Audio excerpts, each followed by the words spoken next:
HDU হচ্ছে একটা intermediate level of care, in between হচ্ছে জেনারেল ওয়ার্ড এবং আইসিইউ। কেমন?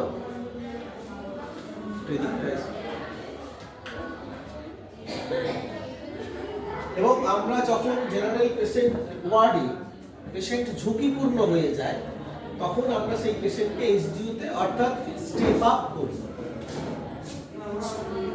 যখন জেনারেল ওয়ার্ডে রাখা হচ্ছে ঝুঁকিপূর্ণ তখন আমরা কিন্তু তাকে এইচডিইউতে ট্রান্সফার করি। ক্রিটিক্যাল মেডিসিনে যদি কোনো পেশেন্ট আইসিইউতে ভর্তি থাকে কিন্তু আমরা দেখছি পেশেন্ট খানিক স্টেবল আছে, আমাদের আইসিইউতে রাখার প্রয়োজন নেই, তখন আমরা স্টেপ ডাউন করে আমরা কিন্তু এইচডিইউতে তাকে ট্রান্সফার করি। তো ক্রিটিক্যাল